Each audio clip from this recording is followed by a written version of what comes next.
하나님 말씀은 누가복음 15장 11절부터 32절까지인데요. 길어서 24절까지만 읽도록 하겠습니다.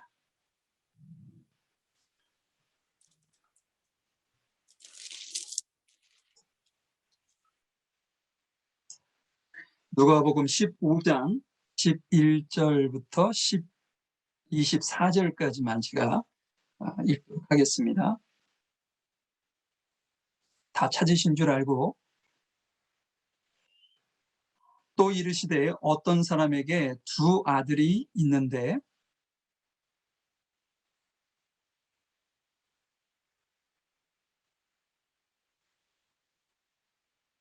그 둘째가 아비에게 말하되 아버지여 재산 중에서 내게 돌아올 분깃을 내게 주소서 하는지라. 아비가 그 살림을 각각 나누어 주었더니 그 후 며칠이 못되어 둘째 아들이 재물을 다 모아 가지고 먼 나라에 가 거기서 허랑방탕하여 그 재산을 허비하더니 다 없이 한 후에 그 나라에 크게 흉년이 들어 저가 비로소 궁핍한지라. 가서 그 나라 백성 중 하나에게 붙여 아니 그가 저를 들로 보내어 돼지를 치게 하였는데 저가 돼지 먹는 쥐염 열매를 배를 채우고자 하되 주는 자가 없는지라. 이에 스스로 돌이켜 가로되 내 아버지에게는 양식이 풍족한 품꾼이 얼마나 많은고 나는 여기서 주려 죽는구나. 내가 일어나 아버지께로 가서 이르기를 아버지여 내가 하늘과 아버지께 죄를 얻었사오니 지금부터는 아버지의 아들이라 일컬음을 감당치 못하겠나이다. 나를 품꾼의 하나도 보소서 하리라 하고 이에 일어나 아버지께로 돌아가니 아직도 상거가 먼데 아버지가 저를 보고 측은히 여겨 달려가 목을 안고 입을 맞추니 아들이 가로되 아버지여 내가 하늘과 아버지께 죄를 얻었사오니 지금부터는 아버지의 아들이라 일컬음을 감당치 못하겠나이다 하나 아버지는 종들에게 이르되 제일 좋은 옷을 내어다가 입히고 손에 가락지를 끼워 내 신을 신기라. 그리고 살찐 송아지를 끌어다가 잡으라. 우리가 먹고 즐기자. 이 내 아들은 죽었다가 다시 살아났으며 내가 잃었다가 다시 얻었노라 하니 저희가 즐거워하더라. 아멘. 지난주에 저희는 잃어버린 자를 찾으시는 예수님이라는 제목으로 말씀을 나눴었습니다. 그 당시에 비유 3가지를 들었는데 그중에 이제 저희들이 2가지만 살펴보았는데 그 비유를 듣는 청중은 누구였느냐? 지난주에 살펴봤던 것처럼 죄인들과 바리새인들이었다라고 말씀을 드렸었습니다. 2가지의 그 비유는 여러분들이 잘 아시는 것처럼 100마리 중 잃어버린 1마리, 10드라크마 중에서 1드라크마. 여러분 지난주에도 말씀드렸지만 정말 미미한 존재죠. 그렇기 때문에 잃었던 양 1마리를 찾았다고 잃었던 드라크마 하나를 찾았다고 찾은 것보다 더 큰 어떤 값을 치러야 되는 잔치를 하는 것은 조금만 생각하면 이성적으로 판단할 수만 있다면 납득이 되지 않는 것이죠. 그럼에도 불구하고 목자와 여인이 그 기쁨을 지인들과 이웃들과 함께 나누려고 했었던 것은 하나입니다.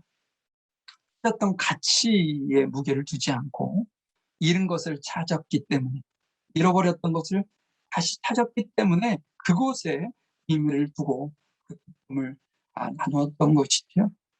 그것이 하나님께서 바라시는 하나님의 어떤 우리를 향한 하나님의 사랑이시기도 하고 하나님께서 우리에게 그렇게 예수님을 이 땅 가운데 보내셔서 그것을 실천하셨던 하나님의 사랑의 모습입니다.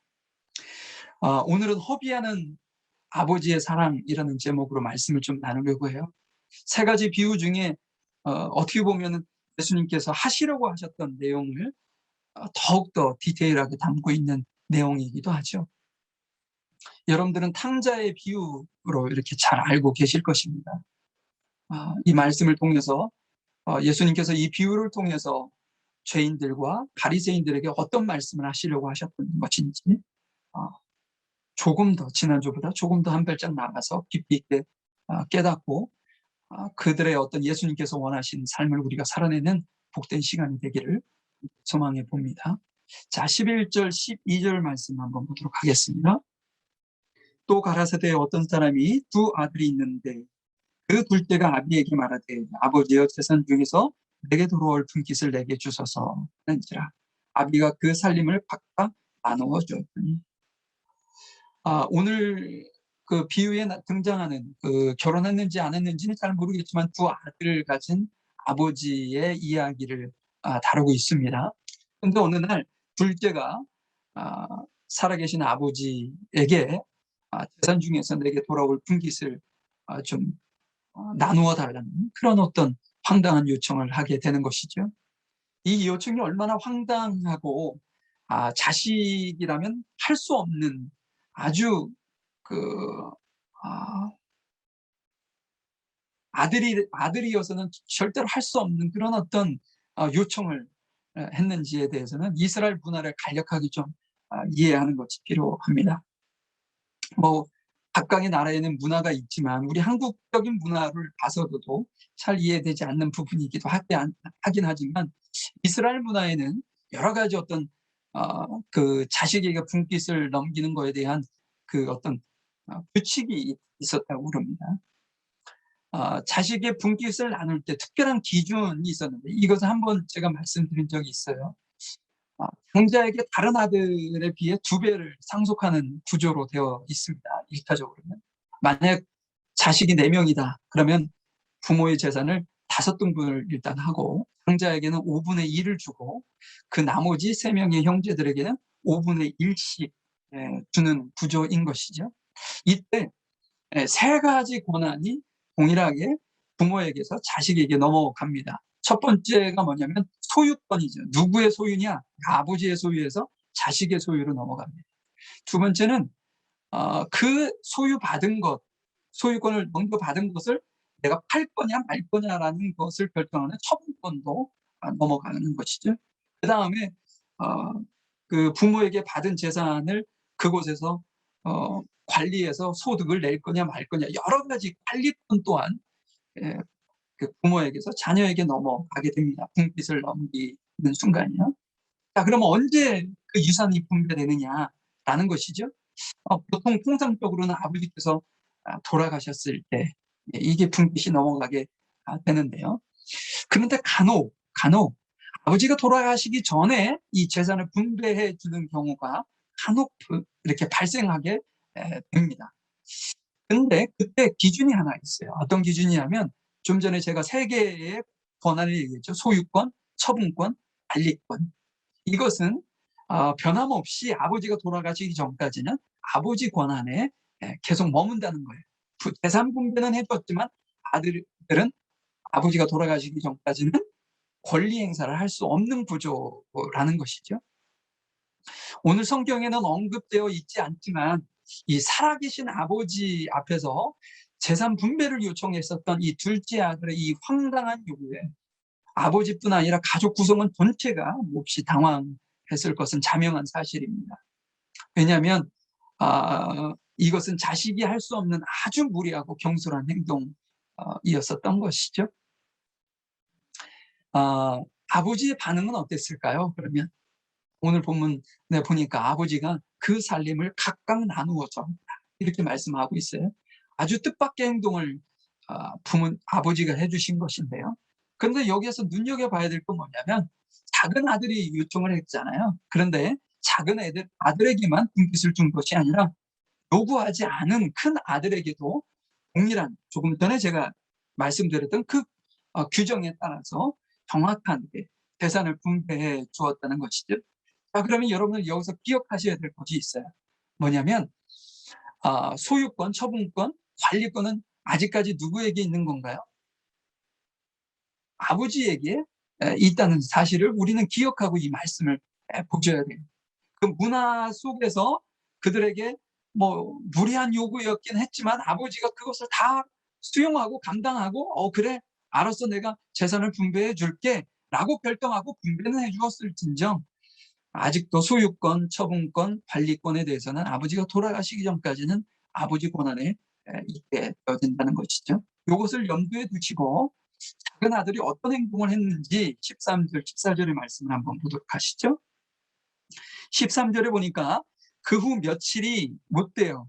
이제 상속을 받고 난 다음에, 분배를 받고 난 다음에 며칠은 참았던 것 같아요. 근데 며칠이 못 돼요. 둘째 아들이 재물을 다 모아가지고 먼 나라에 거기서 허랑방탕하여 그 재산을 허비하더니 다 없어진 후에 그 나라에 크게 흉년이 들어 저가 비로소 궁핍한지라.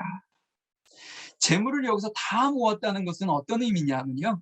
뭐 아버지께 분깃을 받았을 때 그것이 땅일 수도 있고 뭐 건물일 수도 있고 뭐 현금일 수도 있습니다. 그런데 이 둘째 아들이 여기서 자기에게 받은 땅과 집들을 다 현금화했다는 의미인 것이죠. 여러분 여기에서 좀 느껴지시는 게 없나요? 조금 전에 제가 여러분들에게 말씀을 드렸는데 소유권, 처분권, 관리권은 아직까지도 아버지께 있다는 것이죠. 그런데 지금 둘째 아들이 뭐를 월권으로 행사를 했나요? 처분권을 월권으로 지금 행사하고 있는 것입니다. 며칠이 못 돼요. 아버지께 받은 그 재산을 다 이렇게 팔아 넘긴 것이죠. 아버지가 지금 살아계시는데도 말입니다. 그리고 그 팔아 넘긴 돈을 가지고 지금 도망치듯이 먼 나라, 그것도 이방인이 알고 있는 이방 땅으로 떠나게 됩니다. 오늘 본문에서는 그가 얼마 기간 동안 이방 땅에서 그 가지고 있었던 그 재산을 소비했는지는 모르겠지만 얼마 가지 못해서 그가 가지고 있었던 그 많은 재물이 바닥이 나게 된 것이죠. 그가 그 나라에 갔었을 때 꿈을 뭐 예를 들어 찾아갔다든지 아니면 그곳에서 신사업을 하려고 계획을 만약에 가지고 간 것이든지 그렇지 그런 어떤 의도로 갔었다면 이런 결과가 있었을까라는 생각도 해보긴 하지만 오늘 본문에는 그가 그런 계획을 전혀 가지고 가지 않고 어떤 의도로만 갔느냐, 허랑방탕한 물란한 삶과 또한 시간과 물질을 허비했을 뿐이다 하고 오늘 비유에서는 말씀하고 있습니다. 그가 어떤 행동도 잘못됐고 목적도 잘못되었기 때문에 그의 어떤 결과는 어떤 것이 들어왔느냐, 먹을 것이 없는 심한 가난뿐이었다는 것이죠. 그는 본인이 가지고 왔던 모든 것을 다 잃자 이런 결정을 하게 됩니다. 15절 말씀 한번 보도록 하시죠. 15절을 보니까 가서 그 나라 백성 중 하나에게 붙여 사니 그가 저를 들로 보내어 돼지를 치게 하였는데 저가 돼지 먹는 쥐염 열매로 배를 채우고자 하되 드는 자가 없는지라. 이 둘째 아들이 선택할 수 있었던 첫 번째 선택은 그 이방인에게 이렇게 붙어서 돼지를 키우는 일을 하는 것. 그래서 그곳에서 먹을 것이라도 얻어서 먹는 것. 이렇게 선택을 했던 것 같아요. 이 상황을 단편적으로 표현해 본다면 그의 모습은 부러울 것이 없는 부잣집 아들의 어떤 상황에서 이방인의 종으로 전락해버리는 그의 모습을 단편적으로 보여주는 것이죠. 여러분들도 잘 아시겠지만 이방인은 그 유대인들이 인간 취급도 하지 않았던 사람들입니다. 그런데 지금 유대인으로서 그를 인간으로 취급하지도 않았던 이방인을 주인으로 섬기는 신세가 되어져 버린 것이죠. 여러분, 돼지는 불결한 짐승이라고 해서요 유대인들은 먹지도 않았습니다. 그리고 돼지를 키우는 것 또한 아주 기피했던 모습인데 그가 이방인의 주인을 섬기면서 돼지를 키웠다는 것이죠. 그렇다고 해서 그에게 먹을 것이 풍성했느냐? 그 또한 아닙니다. 먹을 것이 없어서 돼지들이 먹는 그 쥐염 열매, 사람들은 먹지도 않는 그것을 먹고자 했지만 그것을 주는 이 또한 없었다는 사실입니다. 아주 참담한 상황이 벌어진 거죠. 제가 그 어느 글인가 이렇게 책을 보다 보니까 당시 그 예수님께서 유대 땅에서 사역하시던 그 당시에 아, 그 내용들 여러분들 잘 아실 겁니다. 유대인들이 북이스라엘은 아수르에, 유대인들은 바벨론에 이렇게 포로로 잡혀가게 되죠. 그 당시에 아주 많은 사람들이 그쪽으로 포로로 잡혀가게 되는데, 예수님께서 사역하시던 당시에 그렇게 흩어져 있는 유대 땅을 떠나서 주변국에 살고 있었던, 우리 뭐 그걸 디아스포라라고 얘기하는데, 그 인원이 대략 500만 명 이상이었다고 합니다. 그러면 지금 유대 땅에는, 본토 땅에는 얼마나 살고 있었느냐? 그거의 10분의 1 정도인 50만 명 정도가 살았다고 해요. 그러면 본토의 인구보다 10배 이상이 지금 주변국에 흩어져 사는 상황이 되었던 것이죠. 여러분들, 유대인들은 지독한 그 민족주의자들입니다. 이 모든 것에 자신의 민족을 최우선으로 생각하는 그런 사람들이었기 때문에 타지에서 어려움을 당하는 같은 뭐 종족 유대인들이 있었다면 그들은 철저하게 그를 돕고 그가 다시 일어설 수 있도록 하는 것이 그들의 어떤 사명처럼 생각했었던 것이 유대인들인데, 지금 이 둘째 아들이 먹을 것조차 없어가지고 그 당시에 인간 취급도 하지 않았던 유대인 밑에 들어가서 종노릇을 하는데도 주변에 아무도 그를 돕는 사람들이 없었다는 것은 성경에 기록되어 있지 않지만 이 둘째 아들이 얼마나 형편없는 삶을 살았는지를 단편적으로 보여주는 내용이라는 것이죠. 동족 자체도 도울 마음조차 생각지 않았을 만큼 말이죠. 그의 모습은 정말 비참하기 짝이 없습니다. 이방인뿐 아니라 자기 민족에게까지 버림받았으니 말입니다. 그는 드디어 자신의 어떤 실체라고 할까요? 그것을 보게 됩니다. 자신이 되지만도 못한 그 자신의 모습을 발견하게 되는 것이죠. 근데 참 아이러니하게도 자신이 되지만도 못한 존재라는 사실을 발견하고 깨닫고 자신이 죄인이라는 사실을 깨닫는 그 순간이 그 둘째 아들에게는 축복의 시작이라는 사실입니다. 한번 보도록 하죠. 17절을 보면 이에 스스로 돌이켜 가로되 내 아버지에게는 양식이 풍족한 품꾼이 얼마나 많은데 나는 여기서 추려 죽는구나. 여기서 풍족한 품꾼이 많다라는 것은 지금 이 사람은 주염 열매를 먹고자 해도 얻지 못할 만큼 먹을 것이 없지만 자기 집의 아버지 밑에서 일하는 그 종들, 품꾼들은 일은 고될지라도 먹는 것은 풍족한 상황에 있다는 것을 얘기하는 것이죠. 18절에 보니까 내가 일어나 아버지께로 가서 이르기를 아버지여 내가 하늘과 아버지께 죄를 얻었사오니 지금부터는 아버지의 아들이라 일컬음을 감당치 못하겠나이다. 나를 품꾼의 하나로 보소서 하리라. 여러분, 이 사람이 스스로 돌이켜서 아버지가 계시는 그곳으로 돌아갈 마음을 먹게 되었다, 이렇게 기록하고 있습니다. 그렇다면 탕자가 스스로 그 어떤 그러한 상황 속에서 이렇게 그런 어떤 회개로 돌이키고 아버지께로 돌아가려고 그렇게 마음을 먹은 것인가? 이건 조금 생각해 볼 어떤 내용이 있습니다. 그 뭐냐면 지난주에 예수님께서 비유로 말씀하실 때 그 비유라는 단어가 단수입니다. 근데 단수를 얘기해 놓으시고 예수님께서 세 가지의 비유를 말씀을 하셨거든요. 그 의미는 뭐냐면 이 세 가지 비유가 동일한 말씀을 하고 계시는데 각각 어떤 이야기가 다를 뿐이라는 것을 말씀하고 있는 것이죠. 여러분들도 느끼셨을 겁니다. 그러면 지난주에 여러분 한번 생각해 보시죠. 길을 잃었던 양이 스스로 돌아올 수 있었나요? 잃어버렸던 그 드라크마가 스스로 찾아진 건가요? 그렇지 않습니다. 잃어버렸던 양은 목자가 찾았고요. 잃어버렸던 드라크마는 여인이 찾았습니다.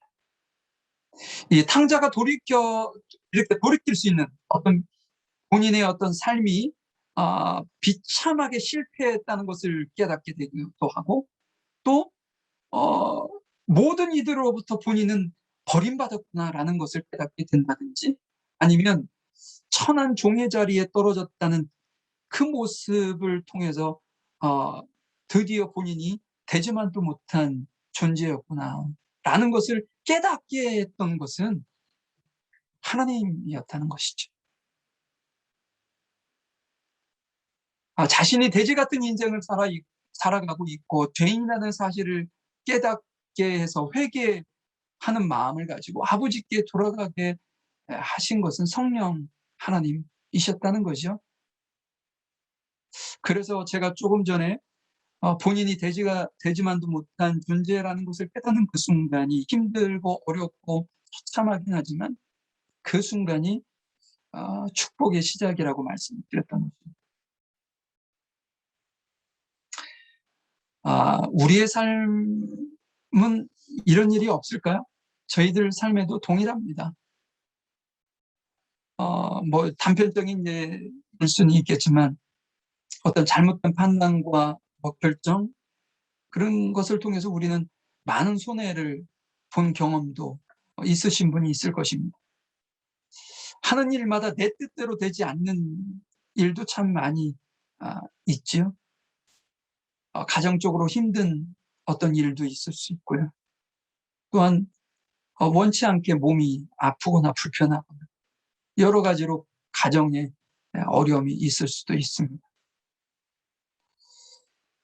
이때 우리가 어떤 생각, 어떻게 우리가 그런 상황을 대처하는 것이 그런 상황 속에서 하나님께서 우리에게 주시고자 하시는 메시지를 깨달을 수 있는 것인가 라는 것은 오늘 탕자의 어떤 모습에서 찾아볼 수 있습니다. 탕자가 자신의 모습이 되지만도 못한 존재였구나 라는 것을 그제야 깨닫고 죄인임을 깨달았다고 말씀한 것처럼, 하나님께서 내게 지금 보이고자 하시는 그 무엇인가가 있을 텐데 그것을 구할 수 있어야 내가 본 그것을 통해서 드디어 아버지께로 돌아갈 수 있다는 것이죠. 우리가 예수님을 믿어 구원에 이른 것은 우리가 아직 죄인 되었을 때 예수님께서 우리를 부르셨습니다. 그럼 우리가 예수님을 믿을 수 있고 하나님을 아버지라 인정한 여러분들은 자신을 무엇으로 깨달았기 때문이냐면 내가 죄인이구나 라는 것을 여러분들이 깨달았기 때문에 하나님이 필요하고 하나님께 돌아가야 살 수 있고 이 죽음에서 생명으로 옮겨질 수 있다는 사실을 알고 깨달았다는 것이죠. 이 모든 것이 누구의 도움이었느냐?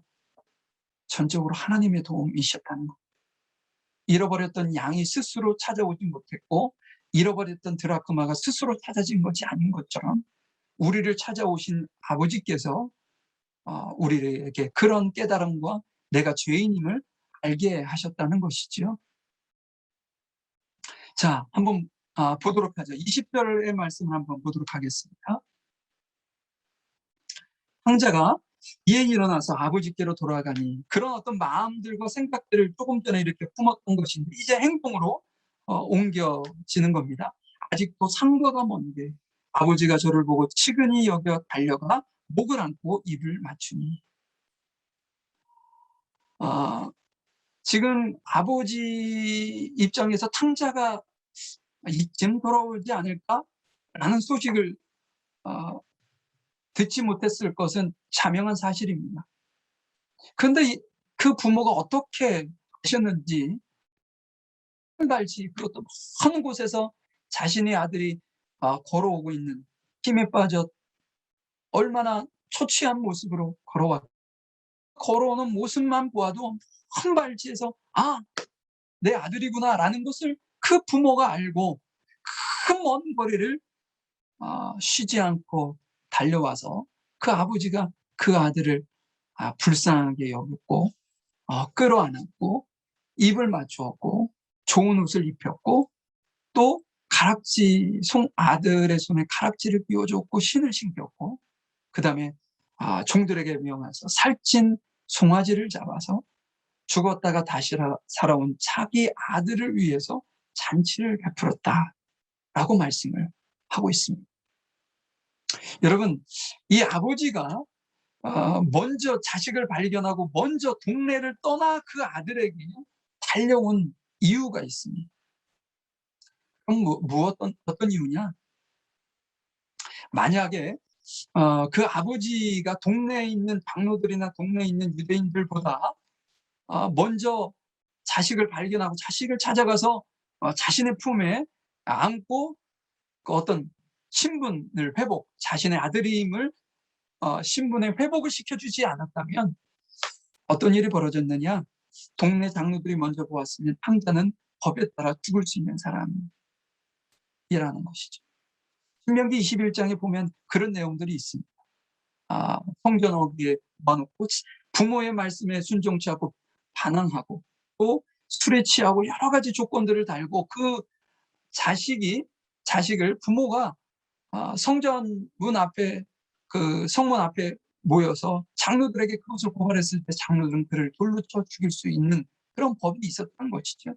그렇기 때문에 이 탕자는요, 유대인들에게 발견이 되면 그런 어떤 위험에 처할 수도 있는 상황이기 때문에 이 어떤 탕자가 나간 이후에 그 부모는 날마다 자기의 자식이 떠난 그 뒷모습, 그곳에서 날마다 그곳을 떠나지 못하고 있을 수밖에 없었던 것이죠.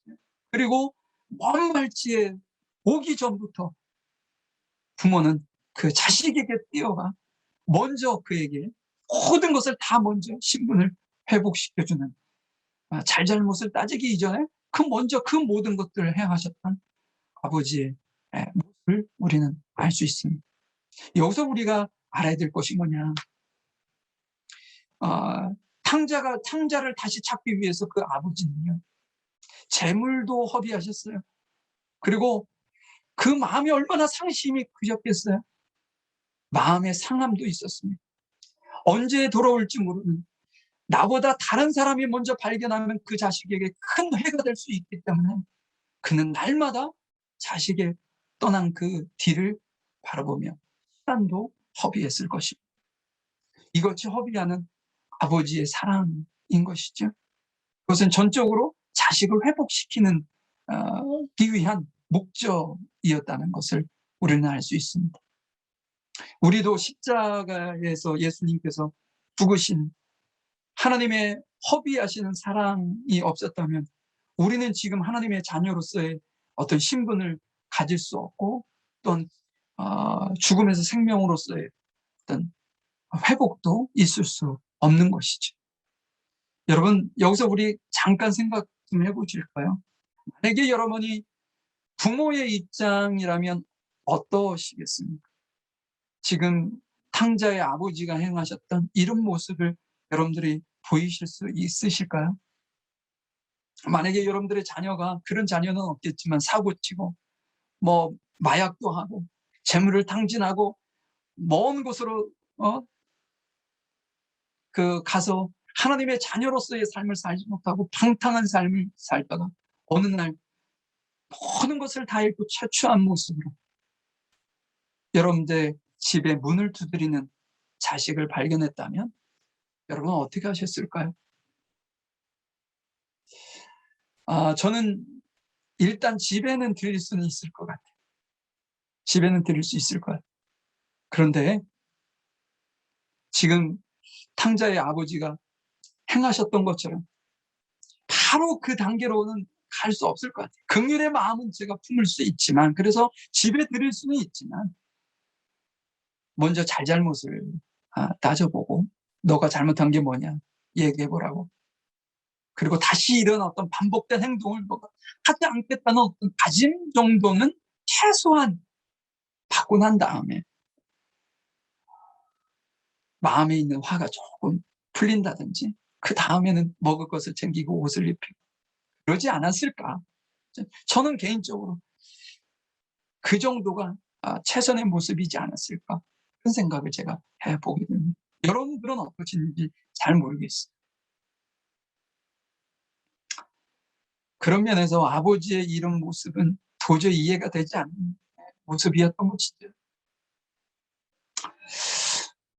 제가 더 이해되지 않는데 또 아버지의 이 모습을 또 한 사람은 오늘 본문에서 이해 못하는 형이 등장하는데 형에 대해서 어떻게 말씀하고 있는지 한번 잠시 보도록 하죠. 28절의 말씀을 보도록 하겠습니다. 28절에 보니까 저가 노하여 들어가기를 즐겨 아니하거늘 아버지가 나와서 권한대.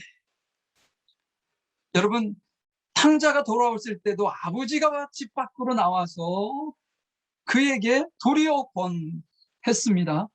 근데 첫째 아들이 바깥에서 일을 하고 돌아왔는데 집 안에서는 막 잔치가 벌어지고 시끌벅적하니 종에게 물어보았습니다. 어떤 일이 있었는지. 그랬더니 둘째 아들이 돌아왔다. 근데 초췌한 모습으로 돌아왔는데 아버지가 이렇게해서 모든 것을 다 회복시키더라. 그 이야기를 형이 들었을 때 첫 번째 반응은 화가 났다는 겁니다. 왜 큰아들이 화가 났을까요? 자신을 오늘 제가 읽지는 않겠지만 자신을 이렇게 이야기합니다. 뭐라고 얘기하느냐 하면 동생과 달리, 여러분 여기서 동생과 달리라는 것을 명심하셨으면 좋겠어요. 동생과 달리 자신은 변함없이 아버지를 섬겨온 사람이라는 거예요. 동생과 달리 자신은 아버지의 말씀에 지금까지 불순종 한 번 한 적이 없다라고 고백을 합니다. 동생과 달리 자신은 아버지의 살림을 창기들에게 허비하지 않은 본인의 모습을 강력하게 이야기를 하면서 왜 내가 아니라 어떤 아버지께 섬기지도 않고 불순종했고 창기들과 어떤 지금 아버지의 자산 그 모든 것을 다 탕진한 동생에게 책임을 묻지 않고 도리어 송아지를 잡고 금가락지를 끼고 좋은 옷을 입히고 많은 사람을 초대해서 기뻐하며 잔치를 베풀 수 있느냐는 거예요. 도저히 납득이 되지도 않고 이해할 수도 없다. 이러면서 화를 내는 것이죠. 오늘 이 비유를 듣는 독자가 둘 있겠습니다. 죄인과 바리새인. 마치 바리새인들이 예수님에게 왜 당신은 죄인들을 영접하고 우리는 가까이 하지도 않고 식사도 같이 하지 아니하는 그 죄인들과 식사를 하냐고 예수님 앞에 비난하고 욕하고 화를 냈던 그 바리새인들의 모습을 첫 번째 아들에게서 발견하게 된다는 거죠. 여러분, 우리가 이 비유를 들을 때 우리는 탕자의 모습 속에서도 우리의 모습을 발견하실 수 있어야 되고, 그 첫 번째 아들, 그 탕자에게서도 우리의 모습을 발견할 수 있어야 합니다. 여러분, 우리 안에도 지금 바리새인과 같이 첫 번째 아들과 같이 그런 화가 우리 안에 있지는 않습니까? 그 사랑의 교회 오카논 목사님 지금 소천하셨는데 그 목사님께서 예전에 이런 어떤 말씀을 하신 기억이 나요.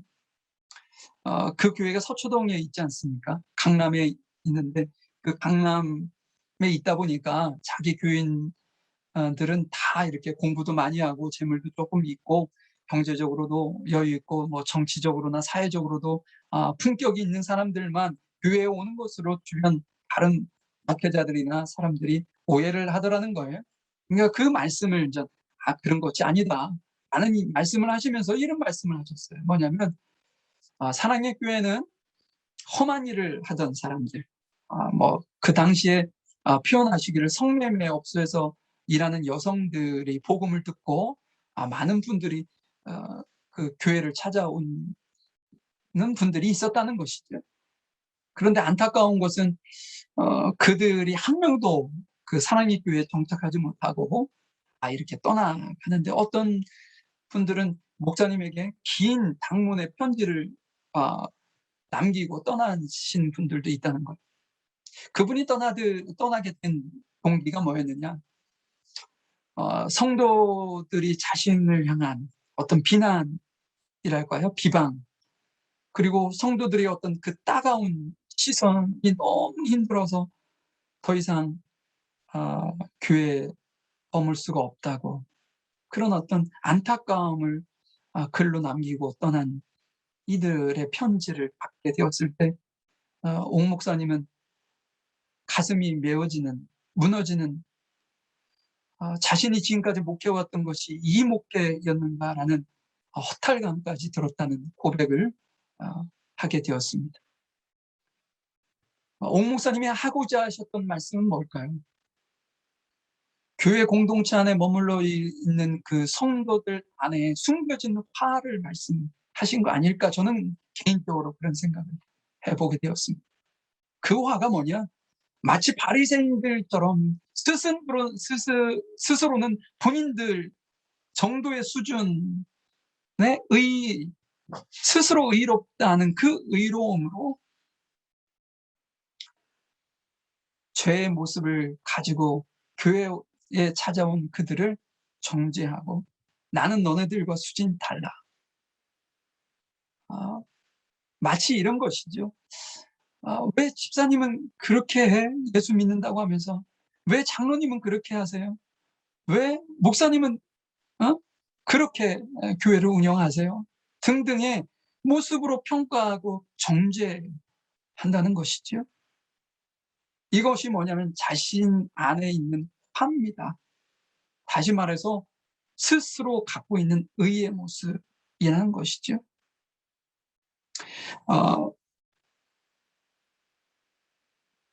오늘 말씀을 좀 마무리를 이렇게 좀 해보려고 합니다. 32절의 말씀을 먼저 읽어보도록 하죠. 이 내 동생은 죽었다가 살아났으며 내가 잃었다가 얻었기로 우리가 즐거워하고 기뻐하는 것이 마땅하니라. 지금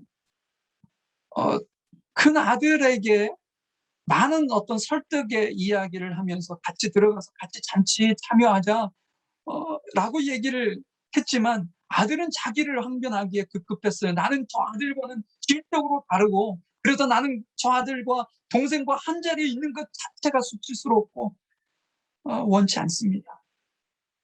그리고 아버지까지도 원망스럽습니다. 아버지는 왜 저에게 작은 아들의 실수를 덮어주면서 살찐 소를 잡았던 것처럼 저에게는 양 한 마리 주지 않으시지 않았습니까? 라고 부모까지도 원망하는 그에게 최종적으로 그 아버지가 했던 말씀이에요. 그 아버지가 지금 어디에 포인트를 두고 있는지를 명확하게 말씀하고 있는 것이죠. 지난주에도 저희가 말씀은 했지만, 그 목자에게는 나머지 99마리 보다는 잃어버린 한 마리의 양에게 집중하고 있었고, 9 드라크마보다는 잃어버린 1 드라크마에 이렇게 관심을 가졌던 그 여인의 모습을 말씀을 했어요. 그 가치는 잔치를 베풀 만큼의 가치가 전혀 되지도 않는데도 불구하고 분에 넘치는 투자를 통해서 그 기쁨을 나누었던 것이 이 세 번째 비유의 말씀에도 동일하게 지금 등장하고 있는데, 바리새인들이 생각했거나 첫 번째 아들이 생각했던 것은 생명에는 있지 않았다는 것.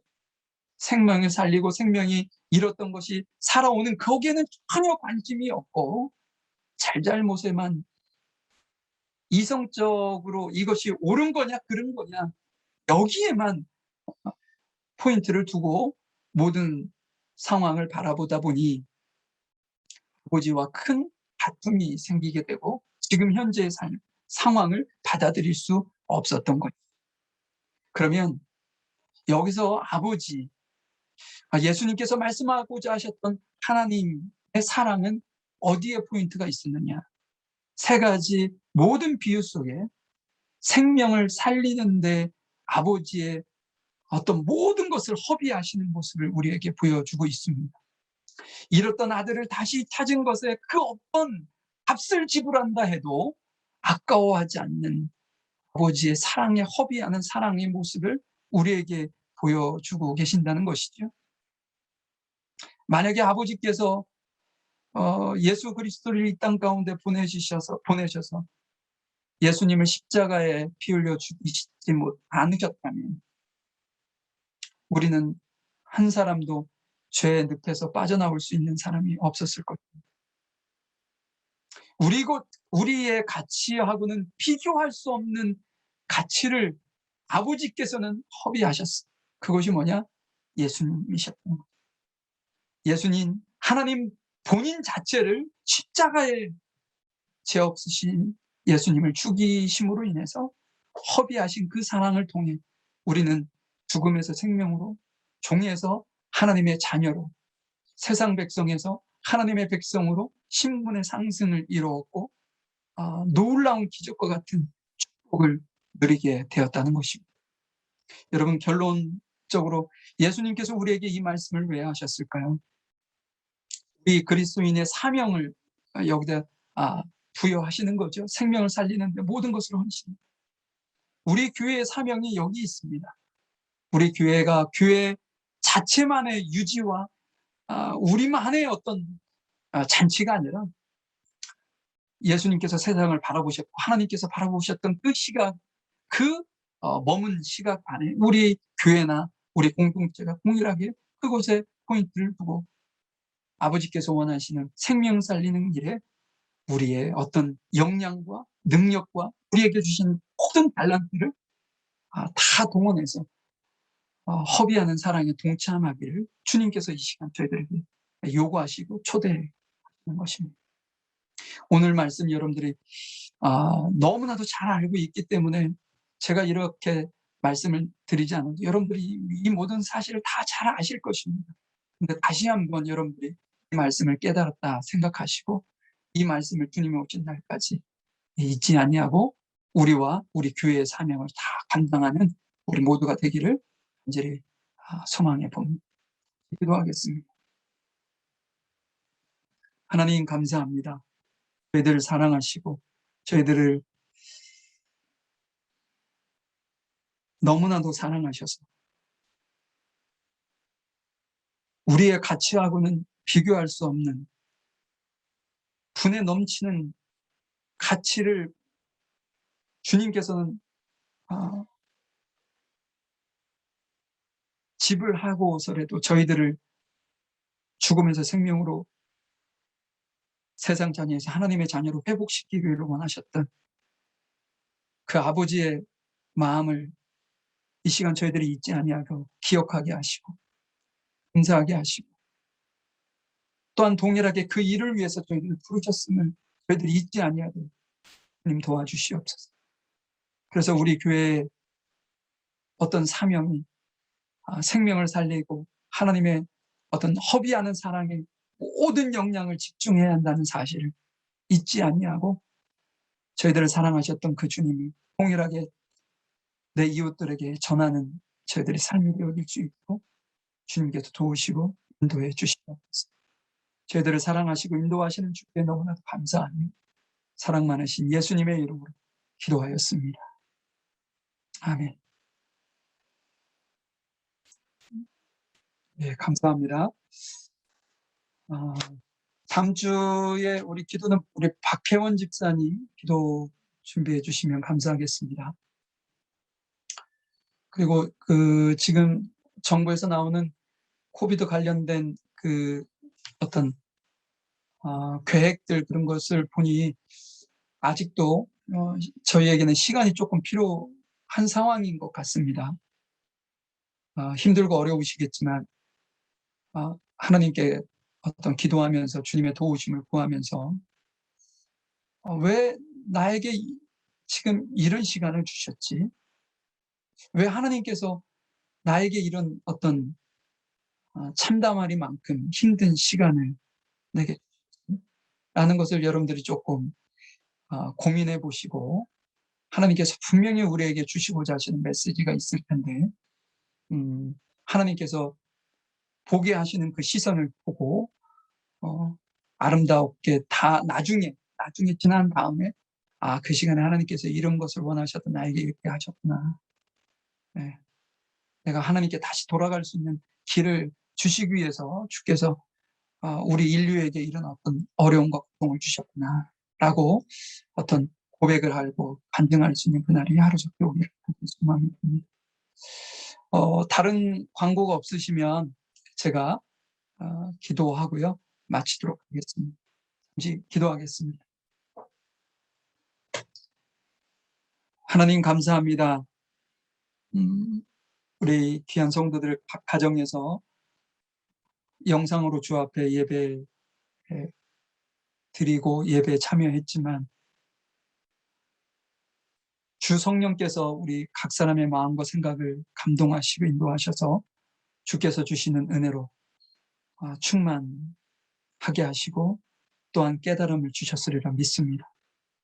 저희가 탕자의 비유를 통해서 2명의 탕자가 우리 안에 고스란히 담겨져 있음을 저희들이 잊지 아니하게 하시고 한없는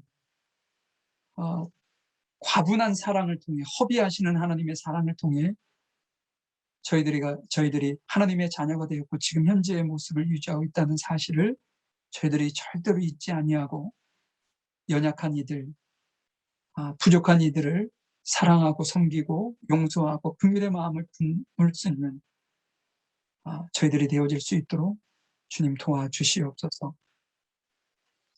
지금은 우리 주 예수 그리스도의 크신 은혜와 아버지 하나님의 무한하신 사랑하심과 성령님의 인도하시고 내주하시고 교통하심, 오늘 말씀을 통해 더욱더 하나님의 사랑을 허비하시는 사랑의 가치를 두고 내 삶과 교회의 어떤 사명으로 알고 나아가기를 원하는 우리 모든 귀한 성도들 머리 위에와 이들의 가정과 사업장 일터 위에 학업 위에 지금부터 영원히 함께 하시기를 간절히 축원하옵나이다. 아멘.